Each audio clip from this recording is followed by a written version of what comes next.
নমস্কার, আমি অন্বেষা জানা, পূর্ব মেদিনীপুর জেলা তৃণমূল ছাত্র পরিষদের সভানেত্রী। বর্তমান সময়ে প্রেক্ষাপটে আমাদের দলের বিভিন্ন নেতৃত্ব তৃণমূল কংগ্রেস যেভাবে মেদিনীপুরকে বিশ্বাসঘাতকের জেলা বলে অভিহিত করেছেন তা আমার পক্ষে বেদনাদায়ক। মেদিনীপুরের মেয়ে হিসাবে আমি লজ্জিত, অপমানিত। এই লজ্জা মাথায় নিয়ে তাই আমি আমার পদ থেকে পদত্যাগ করার সিদ্ধান্ত নিলাম।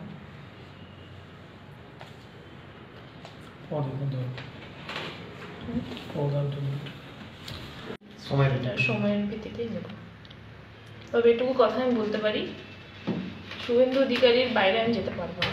আমাদের দাদার আদর্শ নিয়ে ওনাকে দেখেই আমি রাজনীতি করা শিখেছি এবং আগামী দিনে ওনার আদর্শ নিয়েই আমি চলব।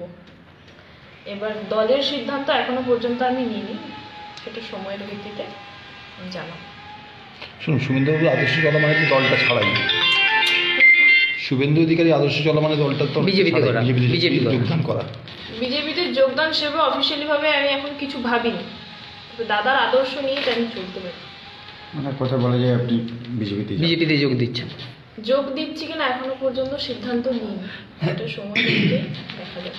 হয় দাদার আদর্শ চলা মানে বিজেপিতে যোগ দেওয়া, না দল থেকে ছেড়ে একদম রাজনীতি স্টপ করা, কোনটা চাইছেন আপনি? সেটা এখনো সিদ্ধান্ত নিইনি, সেটা ভেবে রাজনীতি থাকছেন তো? হ্যাঁ, রাজনীতি তো অবশ্যই থাকবে। তাহলে তো বিজেপি করতেই হচ্ছে। শুভেন্দুর পথেই পাওয়াতে যাচ্ছেন আপনি, শুভেন্দুকে দেখি। আমি দাদার আদর্শকে নিয়ে চলছি, কিন্তু এখনো সেই দিকে যাব কিনা সময়ের অনুযায়ী সেটা সময়ের দিকে করা হবে। এখনো পর্যন্ত কোনো সিদ্ধান্ত সেই ব্যাপারে নিইনি, পরের সিদ্ধান্ত আমি পরে জানিয়ে দেবো। এখন কি শুধু পদ্মা ঝান্ডা? এখন আমি আমার পদ থেকে পদত্যাগ করলাম। কিন্তু ইমিডিয়েট শোনা যাচ্ছে যে তার আগেই তো অলরেডি আপনার ছাড়ার আগেই আপনাদের এই পোস্টে অন্যজনকে দিয়ে দেওয়া হয়েছে। আমি কালকেই রিজাইনটা দিয়েছিলাম, আজকে সেটা ঘোষণা হলো।